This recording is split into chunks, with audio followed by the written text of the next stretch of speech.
क्या दोस्तों आपको पता है इटली भारत के किस राज्य में पहला मेगा फूड पार्क स्थापित करेगा? प्रतिवर्ष नेशनल सिविल सर्विस डे कब मनाया जाता है? हाल ही में जारी एक इंडेक्स के अनुसार किस देश का पासपोर्ट सबसे शक्तिशाली है? ऐसे ही 15 बड़ी खबरों को कवर करते हुए हमने आज का बोले तो 21 अप्रैल 2021 का करंट अफेयर का वीडियो तैयार किया है।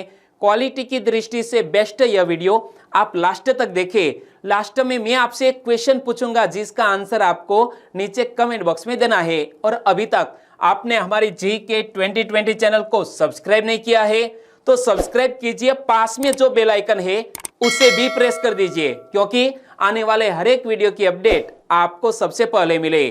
चलिए बिना वक्त गवाए हम स्टार्ट करते हैं पहले क्वेश्चन से। हेनले पासपोर्ट इंडेक्स अनुसार सबसे शक्तिशाली पासपोर्ट निम्न में से किस देश का है? दोस्तों प्रति वर्ष हेनले एंड पार्टनर्स द्वारा यह पासपोर्ट इंडेक्स जारी किया जाता है और इस साल सबसे शक्तिशाली पासपोर्ट किस देश का रहा? जापान देश का। यानी कि इस क्वेश्चन का सही आंसर है जापान पहले स्थान पर, और दूसरा सबसे शक्तिशाली पासपोर्ट वाला कंट्री है सिंगापुर, यानी कि दूसरे स्थान पर सिंगापुर, और तीसरे स्थान पर दो कंट्री जर्मनी और दक्षिण कोरिया रहे तीसरे स्थान पर। ओके, तो 17 अप्रैल को हेनले पासपोर्ट इंडेक्स ने सबसे शक्तिशाली पासपोर्ट की अपनी सूची जारी की। तो यहाँ क्या बात ध्यान में रखी जाती है और हेनले पासपोर्ट क्या मापता है? तो हेनले पासपोर्ट इंडेक्स दुनिया के सबसे अधिक यात्रा के अनुकूल पासपोर्ट को मापता है और सूचकांक उन देशों के आधार पर रैंक करता है कि उनका पासपोर्ट कितना मजबूत है।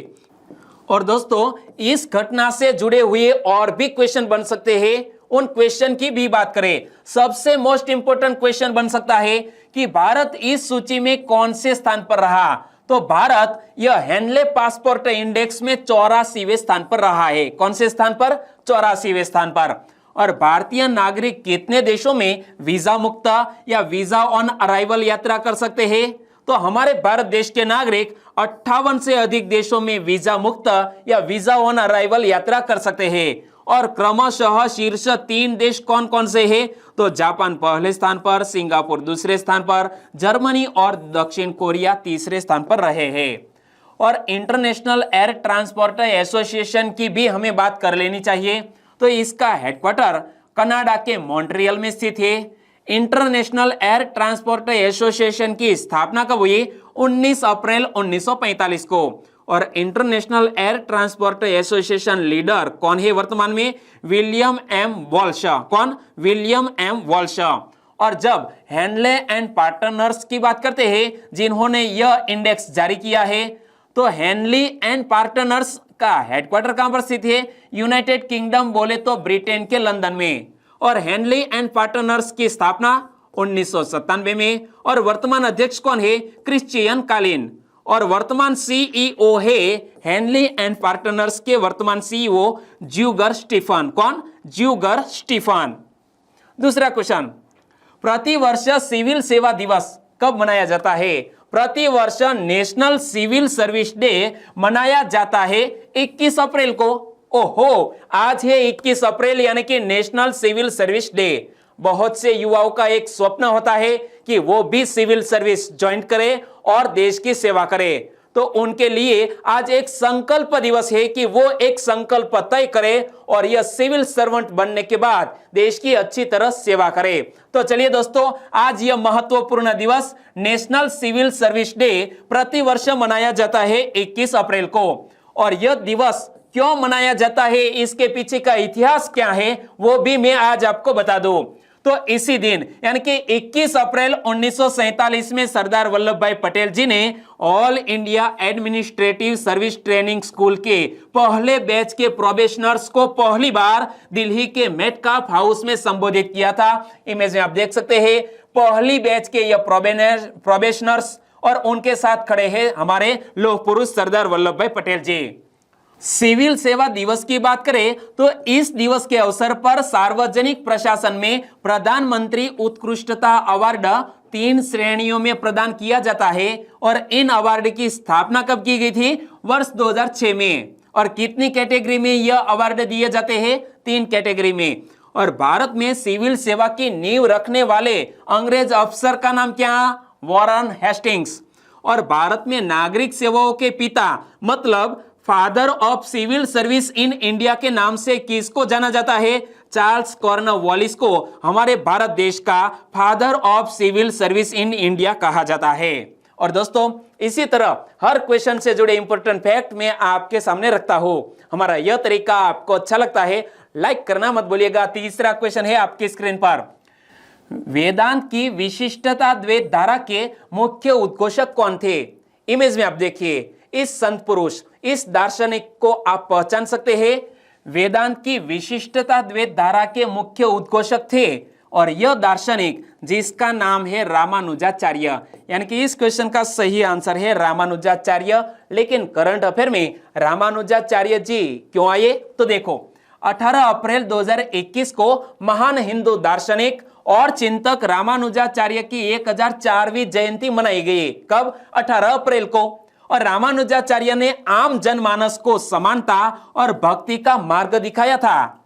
और रामानुजाचार्य जी का जन्म वर्ष 1017 में तमिलनाडु के श्री पेरुम्बुदूर गांव में हुआ था। कहां पर? श्री पेरुम्बुदूर गांव में हुआ था। और श्री रामानुजाचार्य महान दार्शनिक, संत, चिंतक, समाज सुधारक और वेदांत की विशिष्टता द्वैत धारा के मुख्य उद्घोषक थे। माना जाता है कि उनका निधन 120 वर्ष की आयु में, ओहो 120 वर्ष की आयु में वर्ष 1137 में तमिलनाडु के श्री रंगपुरम में हुआ था। और यहां हमने जिक्र किया है रामानुजाचार्य का, तो आपको भी पता है कि क्लास 1-2 की एग्जामिनेशन में भक्ति आंदोलन से जुड़े हुए बहुत से क्वेश्चन पूछ लिए जाते हैं। तो याद रखो, स्मृति संप्रदाय से जुड़ा हुआ नाम शंकराचार्य का, जिन्होंने अद्वैतवाद का सिद्धांत दिया था। और श्री संप्रदाय से जुड़ा हुआ नाम रामानुजाचार्य, जिन्होंने विशिष्टता द्वैतवाद का दर्शन दिया था। और सनक संप्रदाय से जुड़ा हुआ नाम निम्बार्काचार्य, क्या? निम्बार्काचार्य, और उन्होंने द्वैतवाद दिया था। तो आपको यह फैक्ट याद रख लेने चाहिए। चौथा क्वेश्चन, हाल ही में चार्ल्स गैस्के का निधन हो गया। उन्होंने कौन सी फाइल को डेवलप किया था? आपके पास एंड्रॉइड मोबाइल है, पर्सनल कंप्यूटर है या तो लैपटॉप है, तो इसमें फाइल के कुछ स्वरूप आपको दिखाई देंगे, जैसा कि PDF file, GIF file, PNG या तो जेपीईजी। तो जिसे हम पीडीएफ फाइल के डेवलपर कह सकते हैं, ऐसे चार्ल्स गैस्के का हाल ही में निधन हो गया। यानी कि इस क्वेश्चन का सही आंसर है पीडीएफ डेवलपर। ग्राफिक्स और पब्लिशिंग सॉफ्टवेयर कंपनी जिसका नाम है एडोब इंक। कौन सी कंपनी?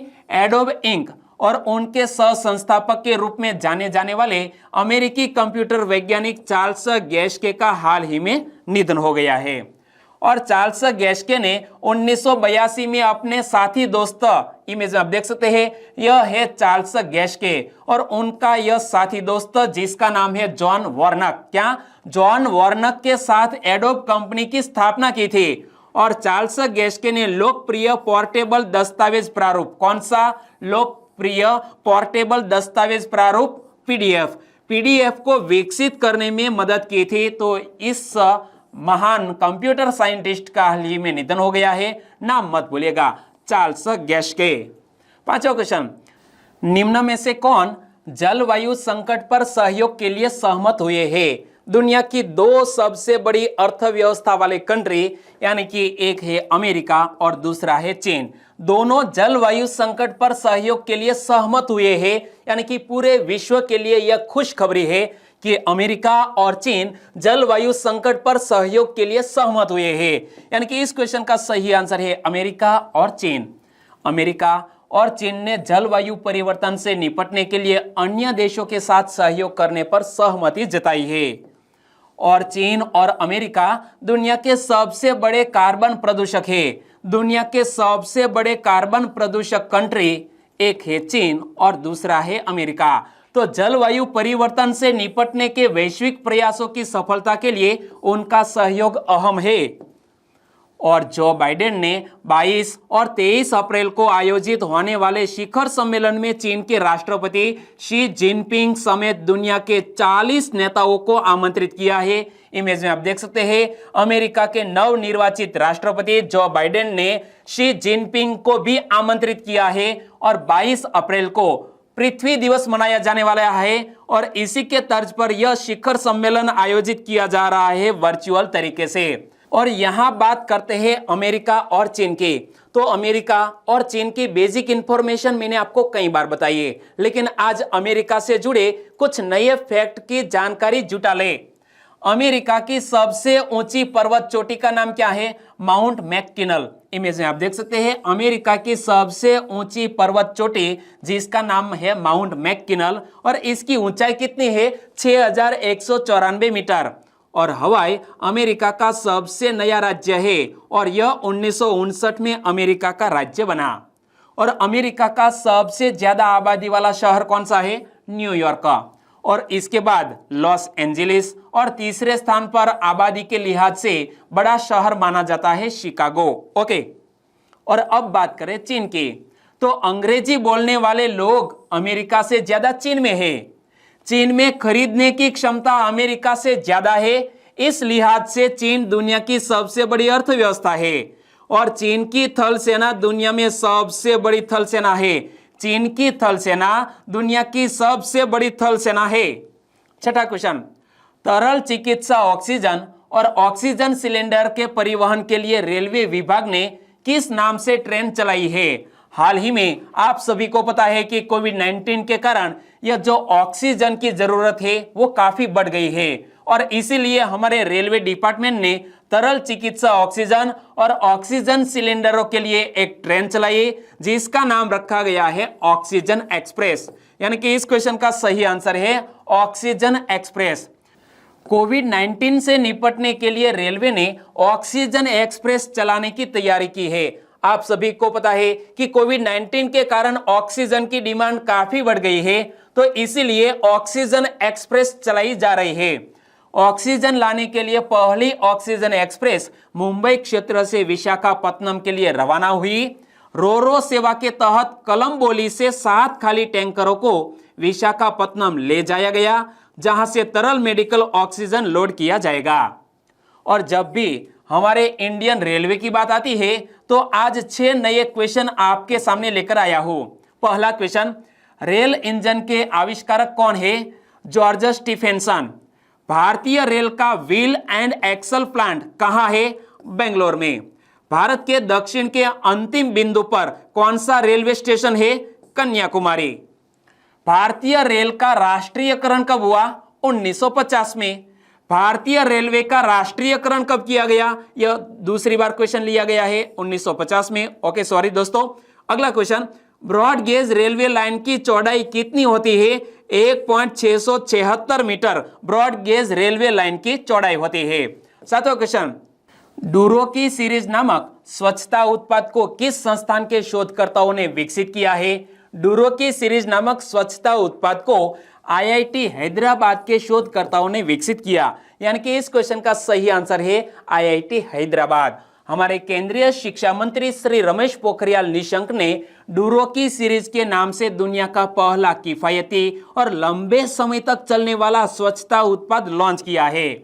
और डूरो की सीरीज की बात करें तो इस स्वच्छता उत्पाद को आईआईटी हैदराबाद के शोधकर्ताओं ने विकसित किया है और कोविड-19 वायरस के प्रसार से निपटने के लिए नवीन और लंबे समय तक चलने वाली तकनीकों का विकास किया गया है यह डूरो की सीरीज में।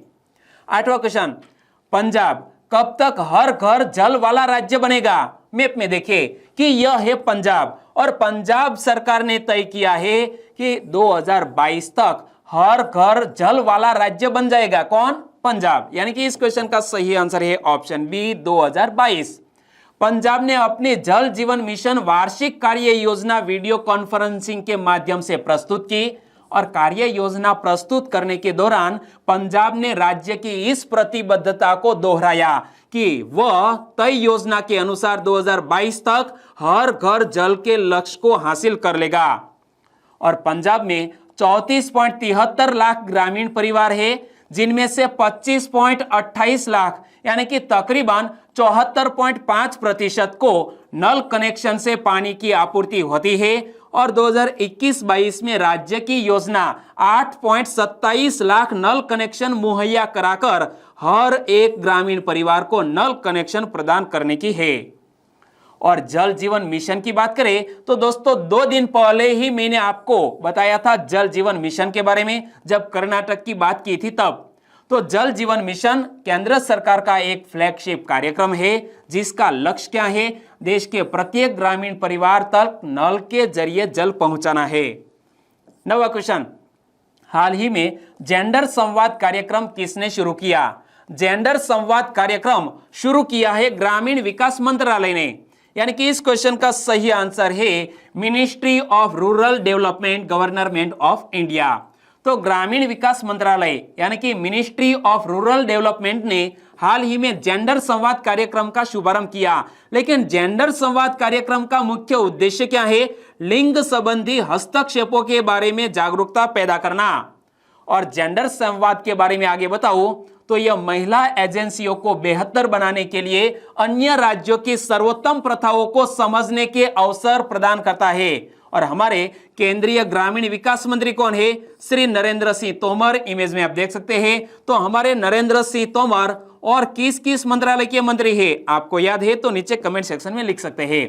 10वां क्वेश्चन, हाल ही में world creativity and innovation day कब मनाया गया? प्रति वर्ष world creativity and innovation day मनाया जाता है 21 अप्रैल को। बाप रे, आज ही यह दिवस मनाया जा रहा है। 21 अप्रैल बोले तो world creativity and innovation day, यानी कि इस क्वेश्चन का सही आंसर है 21 अप्रैल। तो world creativity and innovation day का इतिहास मैं आपको बताऊं तो इसकी शुरुआत 25 मई 2001 को हुई। और शुरुआत कहां से की गई? कनाडा के टोरंटो से। और इस दिन के संस्थापक कौन माने जाते हैं? कनाडाई मार्सी सहगल। कौन? कनाडाई व्यक्ति मार्सी सहगल को यह दिन का संस्थापक माना जाता है। ओके, 11वां क्वेश्चन, हाल ही में विवेक का निधन हो गया। वे कौन थे? विवेक एक जाने माने तमिल अभिनेता थे जिसका हाल ही में निधन हो गया। यानी कि इस क्वेश्चन का सही आंसर है तमिल अभिनेता विवेक जी का निधन हो गया। इमेज में आप देख सकते हैं। सुप्रसिद्ध तमिल अभिनेता और कॉमेडियन विवेक का निधन हो गया। उन्हें 1980 के दशक के अंत में प्रसिद्ध फिल्म निर्माता के बालाचंदर ने लॉन्च किया था। और वे 1990 के दशक में तमिल सिनेमा के सबसे लोकप्रिय कॉमेडी अभिनेताओं में से एक बन गए थे। कब? 1990 के दशक में। अभिनेता विवेक को तमिल सिनेमा में उत्कृष्ट काम के लिए 2009 में पद्मश्री से सम्मानित किया गया था। उन्होंने 200 से अधिक फिल्मों में अभिनय किया और उन्हें आखिरी बार धरला प्रभु, कौन सी फिल्म? एक तमिल फिल्म। इमेज में आप पोस्टर को देख सकते हैं। धरला प्रभु में देखा गया था, जो हिंदी फिल्म विक्की डॉनर की तमिल रीमेक थी। और हाल ही में एक प्रसिद्ध कन्नड़ लेखक का निधन हो गया है। इमेज में आप देख सकते हैं। नाम है गंजम वेंकट सुबैया। गंजम वेंकट सुबैया जो एक प्रसिद्ध कन्नड़ लेखक, वह एक व्याकरणिक, संपादक और साहित्यिक आलोचक भी थे। वह 107 वर्ष के थे और उन्हें कन्नड़ साहित्य, कविता, निबंध और अनुवाद में दक्षता के लिए 2017 में पद्मश्री मिला था।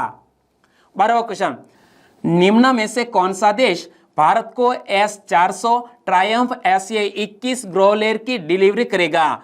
भारत को यह रूस देश डिलीवरी करेगा। यानी कि इस क्वेश्चन का सही आंसर है रूस देश। इमेज में आप देख सकते हैं। यह है S400 ट्रायम्फ SA-21 ग्रोलेर। तो रूस भारत को S400 Triumf SA-21 Growler air defence system का पहला रेजिमेंटल सेट डिलीवरी करने जा रहा है। तो यह क्या है? एयर डिफेंस सिस्टम का पहला रेजिमेंटल सेट वो रूस देश द्वारा हमारे भारत देश को दिया जाएगा। और भारत और रूस ने S400 ट्रायम्फ SA-21 ग्रोलेर के लिए $5.43 बिलियन का अनुबंध किया है। और यह प्रणाली भारतीय वायुसेना, इंडियन एयरफोर्स के लिए है और वायु रक्षा यानी कि हमारे एयर डिफेंस को और बढ़ाने में मदद करेगी। 13वां क्वेश्चन, ओडिशा राज्य में किस नदी पर एक रोपेक्स जेट्टी परियोजना का निर्माण किया जाएगा? मैप में देख सकते हैं। ओडिशा राज्य में दोस्तों एक नदी पर रोपेक्स जेट्टी परियोजना का निर्माण किया जाएगा और नदी का नाम है धामरा। यानी कि इस क्वेश्चन का सही आंसर है ऑप्शन सी, धामरा नदी। जहाजरानी मंत्री श्री मनसुख मांडविया जी ने घोषणा की कि 110 करोड़ रुपए की रोपेक्स जेट्टी परियोजना ओडिशा में धामरा नदी पर निर्मित की जाएगी। सागरमाला पहल के तहत roll on roll of passenger यानी कि रो पैक्स जेट्टी और संबंध बुनियादी ढांचे के विकास के लिए केंद्र ने 50 करोड़ रुपए से अधिक की मंजूरी भी दे दी है। 14 क्वेश्चन, इटली ने भारत के किस राज्य में पहला मेगा फूड पार्क शुरू करने की घोषणा की है? इटली देश भारत के गुजरात राज्य में पहला मेगा फूड पार्क स्थापित करने जा रही है, यानी कि इस क्वेश्चन का सही आंसर है गुजरात। गुजरात के मेहसाणा जिले में फणीधर में इटली ने भारत में अपना पहला मेगा फूड पार्क प्रोजेक्ट शुरू किया है। तो यह फैक्ट हमें याद रख लेना है कि गुजरात के मेहसाणा जिले में फणीधर में इटली ने अपना पहला मेगा फूड पार्क प्रोजेक्ट शुरू किया। और परियोजना का उद्देश्य क्या है? दोनों देशों के कृषि और उद्योग के बीच तालमेल बनाना और इस क्षेत्र में नई और अधिक कुशल प्रौद्योगिकियों के अनुसंधान और विकास पर ध्यान केंद्रित करना। और यह पहली इतालवी भारतीय खाद्य पार्क परियोजना है जो खाद्य प्रसंस्करण क्षेत्र में एक पहल है जो भारत और इटली के बीच साझेदारी के स्तंभ के रूप में कार्य करती है। और जब बात करते हैं इटली की, तो इटली की कैपिटल का नाम है रोम, इटली की करेंसी है यूरो और इटली के राष्ट्रपति है सर्जियो मटारेला। इमेज में आप देख सकते हैं। 15 question, 2021 senior Asian wrestling championship में भारत ने कितने पदक जीते? हाल ही में सीनियर एशियन रेसलिंग चैंपियनशिप संपन्न हुई और इसमें भारत ने 14 पदक जीतकर तीसरा स्थान हासिल किया, यानी कि इस क्वेश्चन का सही आंसर है 14 मेडल जीते हैं एशियन रेसलिंग चैंपियनशिप 2021 में। 2021 की सीनियर एशियन रेसलिंग चैंपियनशिप का आयोजन कहाँ किया गया, कब किया गया? 13 से 18 अप्रैल 2021 को कजाकिस्तान के अलमाटी में किया गया। और यह आयोजन एशियाई कुश्ती चैंपियनशिप का कौन सा संस्करण था? 34वां संस्करण था। और भारत ने 14 पदक जीतकर पदक तालिका में तीसरा स्थान प्राप्त किया है। और तीसरा स्थान प्राप्त किया है तो हमने 5 स्वर्ण, 3 रजत और 6 कांस्य पदक के साथ कुल मिलाकर 14 पदक जीते। ओके। और ईरान और कजाकिस्तान 17 पदक के साथ पदक तालिका में सबसे ऊपर रहे। तो दोनों ने 17 पदक जीते हैं, ईरान और कजाकिस्तान ने, यानी कि वो इस मेडल तालिका में टॉप पर है। और स्वर्ण पदक हमारे भारत देश की बात करें तो रवि कुमार दहिया ने 57 किग्रा पुरुष फ्री स्टाइल में गोल्ड मेडल जीता। विनेश फोगट ने 53 किलोग्राम महिला फ्री स्टाइल में भी गोल्ड जीता। अंशु मल्लिक ने 57 किलोग्राम महिला फ्री स्टाइल में गोल्ड जीता। सरिता मोर ने 59 किलोग्राम महिला फ्री स्टाइल में गोल्ड जीता। और दिव्या काकरन ने 72 किलो महिला फ्री स्टाइल में गोल्ड जीता। और रजत पदक जीतने वाले 3 हमारे रेसलर, बजरंग पुनिया ने 65 किग्रा पुरुष फ्री स्टाइल में सिल्वर जीता। दीपक पुनिया ने 86 किलोग्राम पुरुष फ्री स्टाइल में सिल्वर, तो साक्षी मलिक ने 65 किग्रा महिला फ्री स्टाइल में सिल्वर जीता। और कांस्य पदक की बात करें तो करण मोर 70 किलोग्राम पुरुष फ्री स्टाइल में, नरसिंह यादव ने 79 किलोग्राम पुरुष फ्री स्टाइल में, संजीत ने 92 किलो पुरुष फ्री स्टाइल में, सत्यव्रत कादियान ने 97 किलो पुरुष फ्री स्टाइल में, सीमा बिस्ला उन्होंने 50 किलोग्राम महिला फ्री स्टाइल में और पूजा सिहाग ने 76 किलो महिला फ्री स्टाइल में कांस्य पदक जीता। और अब बात करते हैं लास्ट वीडियो के क्वेश्चन की। लास्ट वीडियो में मैंने आपसे क्वेश्चन पूछा था, believe what life and cricket taught me, believe what life and cricket taught me, यह किसकी आत्मकथा का नाम है? यह सुरेश रैना की आत्मकथा है। और इमेज में आप फ्रंट पेज को भी देख सकते हैं, इस आत्मकथा का फ्रंट पेज। लगभग सभी दोस्तों ने इस क्वेश्चन का सही आंसर दिया है। इनमें से कुछ फ्रेंड के नाम लेना चाहूंगा, तो वो है परेश लादवा, प्रहलाद फतेपरा, चावड़ा प्रदीप, पर्वत बारिया, कृणाल राठौड़, रोशनी प्रजापति, परमार सुधीर। इन सभी दोस्तों ने इसका बिल्कुल सही आंसर दिया है सुरेश रैना। खिमणिया नीता, नीलोफर मीर, जितेंद्र चौधरी, सुलेंद्र नायक, पारगी अनिल, करिश्मा पटेल और हनी यादव। इन सभी दोस्तों का आंसर बिल्कुल सही सुरेश रैना। तेजस प्रजापति, MU वाघेला, अनिल कुमार बोडत, कल्पेश सिंह चावड़ा, पवन लागत, गोपाल चौधरी और वेचत राठवा। सभी दोस्तों को दिल से धन्यवाद। और आज के वीडियो का क्वेश्चन ये रहा स्क्रीन पर, रामायण पर पहली ऑनलाइन प्रदर्शनी का उद्घाटन किसने किया? 4 ऑप्शन आपकी स्क्रीन पर। रामायण पर पहली ऑनलाइन प्रदर्शनी का उद्घाटन किसने किया? सही ऑप्शन आपने चुन लिया है तो आंसर नीचे नीचे कमेंट बॉक्स में दीजिए और बाद में वीडियो को ट्वीट कीजिए। लेकिन ट्वीट करने से पहले फेसबुक, व्हाट्सएप या टेलीग्राम के जरिए इस वीडियो की लिंक शेयर करना मत भूलिएगा। बस छोटी सी उम्मीद के साथ वीडियो खत्म करते हैं, फिर मिलेंगे नए करंट अफेयर वीडियो के साथ। तब तक के लिए टेक केयर एंड जय हिंद।